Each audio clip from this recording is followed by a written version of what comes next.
자, 서론이 길었습니다. 그래서 W440명 같은 경우는 쉬워. 뭐냐면 요 그래프를 내가 직접 그려보고 내가 나한테 설명할 수 있으면 끝이에요. 자, 시작합니다. 근데 가끔 보다 보면 이거를 이해 못 하시는 분이 계시는데, 자, 여기가 1사분면이에요. 자, 여기가 2사분면이고요. 여기가 3사분면이에요. 그리고 여기가 4사분면이에요. 내가 이거 왜 말하냐면, 스터디 쓸 때 어떻게 쓰냐면, 스터디에 4사분면 이렇게 얘기하더라고. 아니, 그러니까, 여러분 아직 안 했으니까. 자, 이제, 웃기지. 근데 있잖아. 내가 봤을 때는 이런 비슷한 급들의 단어나 그런 선택들이 여러분이 많이 하거든요. 그러니까 내가 이걸 처음부터 제대로 알려줘야 될 것 같아. 이제 4사분면이 아니라 4분면. 그러니까 틀린 말은 아니야. 그러니까 틀린 말은 아닌데, 그러니까 이렇게 쓴다니까. 이렇게 쓰지 말고 정확하게 4, 그리고 한국말로 4분면 이렇게 쓰시는 게 좋아요. 그치? 그러니까 이런 식으로 답안지를 특이하게 할 생각하지 말고 내용적으로 특이한 생각을 하시면 좋을 것 같아요. 그러니까 1사분면 같은 경우는 요거는 첫 번째로는 이게 그 공간 시장, 그러니까 이걸 설명했구나. 자. 첫 번째로는 일단은 그럼 그래프 보기 전에 우리 내용부터 보고 그래프로 바로 설명할게요. 1사분면 같은 경우는 여기 위에 있겠죠. 여기 같은 경우는 공간 서비스에 대한 단기 임대차 시장의 균형을 보여준다. 그래서 이렇게 3만 원이야? 아유, 죄송합니다. 익숙하지가 않아가지고 이것도 쓸게요. 이게 S가 공급량이에요. 영어로는 서플라이, 그렇죠? 우리 남자분들 같은 경우는 그 스타에 나오죠. 서플라이 디포시라고. 그래서 이거 공급이고요. R은 뭐겠어요? 렌트입니다. 렌트. 임대료가 되죠. 그다음에 왼쪽에 있는 거 P 뭐예요? P는 당연히 우리 프라이스죠. 프라이스. 됐고 C 뭐예요? C. 컨스트럭터에서 건설량. 이렇게 보시면 돼요. 그렇죠? 그래서 1사분면은 당연히 단기 임대차 시장의 균형을 보여주는데 이게 어떤 균형이냐면 요게 뭐냐면 자 유일하게 외부에서 갖고 오는 거예요. 1사분면이 시작인데 뭐냐면 외부에서 수요와 공급에 따라서 월세가 결정된 거야. 이미 결정된 시장이에요. 그래서 공급이랑 렌트 요거만 보게 되면 이렇게 되겠죠. 헷갈리니까 다시 뭐냐면 요 지점이 월세가 결정된 거예요. 예를 들어서 신림동을 쳤을 때 요 지점이 월세가 80만 원이라고 쳐볼게요. 80만 원이라고 밖에서 이미 결정이 된 상수예요. 좋아요. 그래서 공급이랑 임대차 시장에서 임대차 공급이랑 임대차 수요가 만나서 어떻게? 임대료 80만 원이 결정된 거예요. 여기가 80만 원이라고 할게요. 그렇죠? 내 설명이 부족했다. 자, 여러분 보니까 내 설명이 부족했어. 자, 여기가 80만 원이야. 80만 원. 외부에서 수요 있죠. 공간에 대한 수요랑 공급이 합쳐져서 만나서 밖에서 80만 원 결정이 된 거예요. 그렇죠? 요 기울기는 탄력성에 따라 다를 수 있어요. 그냥 그런 것도 하세요. 좋아. 그러면 1사분면에서 요 80만 원을 보고 어떤 게 결정이 되냐면 요거는 신경 쓰지 말고 일단 요거 볼게요. 요 80만 원 갖다가 뭐가 결정이 되냐면 가격이 결정이 되는 거야. 2사분면에서는. 그렇죠? 네, 요거잖아요. 그죠? 죄송합니다.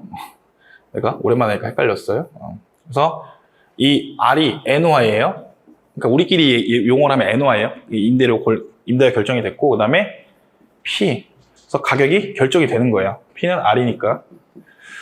그래서 80에서 이렇게 결정이 되는 겁니다. 헷갈리니까 그냥 최대한 다 지울게요. 됐어요? 2사분면에서 중요한 건 뭐냐면 32위에 1번이 이 2사분면 질문이거든요. 뭐가 중요하냐면 여기서 요 기울기가 뭐가 되냐면 바로 환원율이 됩니다.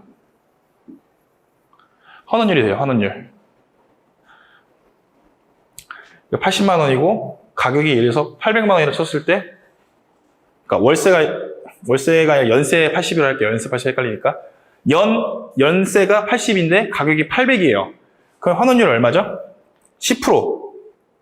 요거를 그 원서 그대로 말하면 캐피탈 레이트라서 이렇게 점을 찍거든요. 캡 레이트 이렇게 쓰는데 여기 환원율이에요. 그러면 요 가격을 보고 공급자들 입장에서는 800만 원을 보고 얼마큼 내가 건설할지 결정을 하겠죠. 그래서 내가 100개 홀을 추가로 건설할 거야. 만약에 800만 원이랑 한 8천만 원이라고 쳐봐요. 그러면 건설을 엄청 많이 하겠죠. 요거 같은 경우는 이제 건설 시장에서 공급업자들이 가격을 보고 얼마큼 공급을 할지를 결정하는 시장이에요. 그래서 잘 보면 요만큼이 비었죠.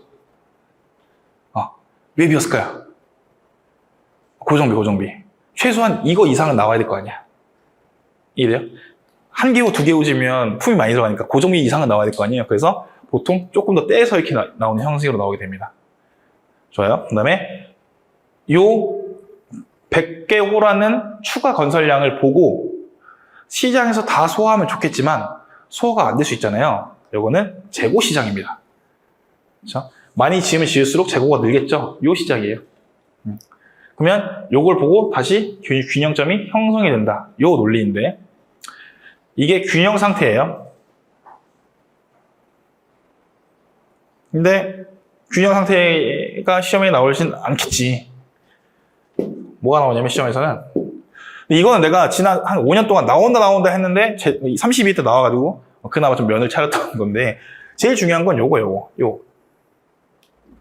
2사분면 시장. 이게 감정평가사 입장에서 굉장히 중요한 시장이에요. 왜? 여기가 캠레이트니까 환원율이니까.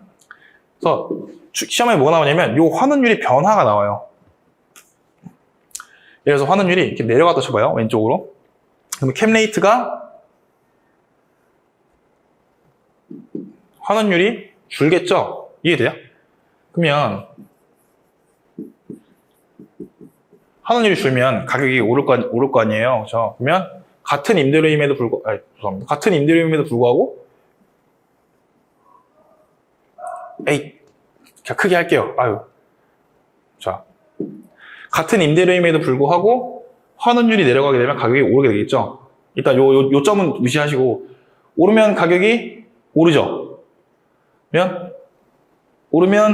가격이 오르면 업자들이 많이 짓겠죠?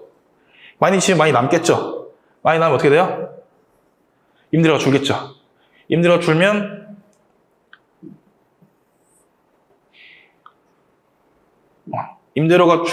어떻게 돼요? 이걸 보고 다시 가격이 떨어지면 적게 만들겠죠? 적게 만들면 재고가 적게 남겠죠? 그렇게 재고가 적게 남으면 임대료가 장기 오르겠죠? 요거를 n번 반복하면 어떻게 되냐면 다시 균형점으로 돌아오게 돼요. 요걸 설명하는 거예요. 그래서 부동산 시장에는 이 공간시장, 자산시장 나눈 다음에 임대료 시장, 그 다음에 공간시장, 건축시장, 가격과 관련된 시장이 있잖아요. 이게 어떤 변수가 나와도 장기에는 돌아온다. 각각의 여기 뭐 무슨 시장 이게 중요한 게 아니라 이게 돌아온다는 문제. 돌아온다는 이제 장기에는 수렴한다는 이제 그런 거 보여주는 모형이에요. 지금 이론같이 되는데. 그래서 문제가 뭐가 나왔냐면 이거 관련해서 자 문제가 이걸 보고 기출문제 볼 건데 한 번 더 꼬면 어떻게 되냐면 자 우리가 R은 R-G 모델이라 했어요. 그렇죠? 금리가 오르면 어떻게 되죠? 금리 오르면 얘가 이렇게 되겠죠. 그렇죠? 그래 이거를 물어본 게 바로 32의 1번이에요. 이걸 물어본 게 31의 1번이에요. 그래서 이자율 상승이 주택시장의 공간시장과 자산시장에 미치는 영향. 요거 물어봤거든요. 그렇죠? 그리고 미리 출처 말씀드리자면 이 챕터는 서광채 평가사님 책에서 그대로 갖고 온 거예요. 이걸 알고 보게 되면 1사분면 같은 경우는 여러분은 지금 다 그 그림 같이 보면서 봐요. 1사분면 같은 경우는 부동산 공간 서비스에 대한 단기 임대차 시장의 균형. 말을 어렵겠지만 이거 뭐야 임대차 시장이지 그냥. 신림동 임대차 시장이라고 생각하시면 돼요. 그렇죠?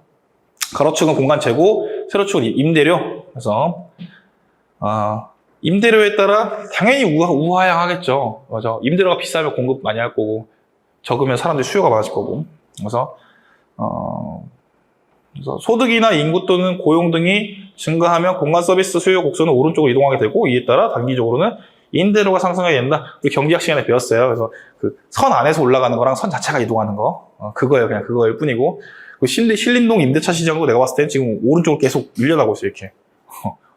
임대료 많이 올랐더라고. 임대료 많이 올랐어요. 그렇죠? 신림동 이 동네가 임대료가 오른 게 뭐냐면 나 때는 안 그랬는데 요즘에 옷을 조금 좀 괜찮게 입고 다니는 사람이 많이 등장하기 시작했어. 원래는 맨 뒤에 계신 분처럼 추리닝 입고 그랬는데, 요즘에는, 좀 이동돼서 건방지게도 막 셔츠 입고 다녀. 뭔 뜻이야, 이거? 사회초년생들이 많았어요. 수요자가 많이 늘었어. 신림전 뚫리면서 생각보다 여의도랑 가까워지고. 2, 4분면 같은 경우는 이제 자산으로는 자산시장의 단기 균형이고, 세로축은 자산가격, 가로축은 임대료. 그래서 1, 4분면에서 결정된 임대료로부터 자산가격 결정된 메커니즘을 보여주겠는데, 이때 매개체는 자본환원율이다. 그래서 자본 투자에 대한 요구 수익률로서 외생 변수이며 그래프의 기울기를 표시된다. 핵심은 기울기. 3, 4분면 같은 경우는 이제 신축을 통한 그냥 그 공급업자들 있죠. 우리 시공사나 시행사 같은 경우에 그걸 나타내는 건데, 당연히 뭐 말이 어렵게 돼 있는데 읽어보면 다 알고 뭔 뜻이냐면, 부동산 가격이 오르면 공급이 늘어나겠지를 그냥 수치화라보다 그래프로 그린 거고, 조금 뺀 이유는 뭐다? 고정비는 뽑아 먹어야 되니까, 고정비 이하로는 안 하니까 보시면 됩니다. 5분면 같은 경우도 당연히 많이 지으면 재고量많이 늘겠지. 그래서 이렇게 우리가 밑에서 봤을 때는 이렇게 돼 있지만, 요걸 이렇게 섞으면 우상향하거든요. 그런 느낌이다. 이자율 하락 같은 경우가 요 위에 있는 요거는 이자율 하락이고요. 이건 이자율 하락. 이자율이 하락하는 거. 그런데 요번 시험에서 물어본 거는 32에서 물어본 건 이자율 상승. 자, 한번 그려보세요. 그래서 아까 제가 끝나기 전에 1교시 끝나기 전에 했던 게 요거예요. 요거. 1교시 끝나기 전에 했던 거. 그래서 환원율은 R-G 모델 이렇게 가는 거. R-G 모델. 그래서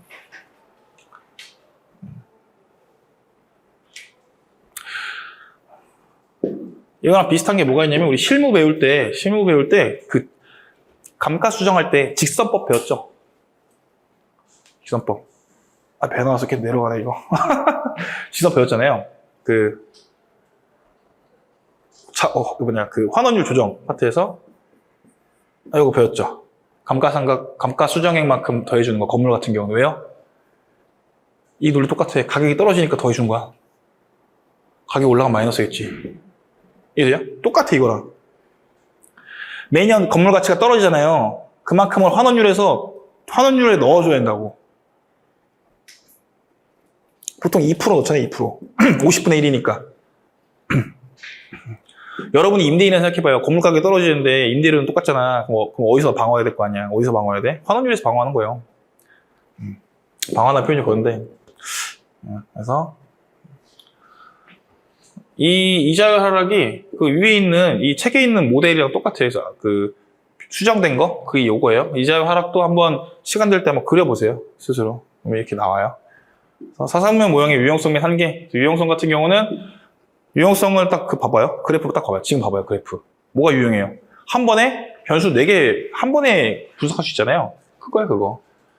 그래서 한 번에 쓸 수 있다를 4줄로 설명한 거예요, 그냥. 외생적 환경 변화로 인한 이런 거 있잖아요. 쓰면 좋겠지만 본인이 이해 안 된 거 쓰지 맙시다. 좋아요.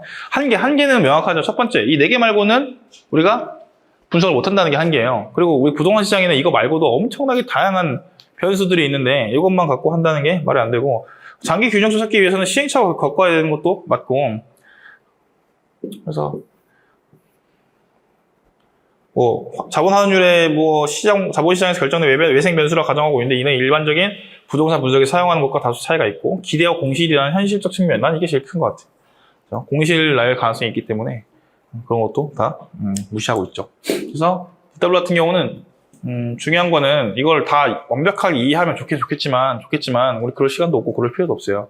2, 4분면만 조금 보고 각각의 그래프가 어떤 특징을 갖고 있는지, 그렇죠? 그리고 이 영어가 어떤 의미인지, 렌트, 프라이스, 그다음에 컨스트럭트, 그다음에 서플라이, 그리고 이게 어떤 의미를 갖고 있는지 이 정도만 아시면 되고, 시험이 나오면 그냥 썰 푸시면 됩니다. 그렇죠? 이 정도 보시면 되고.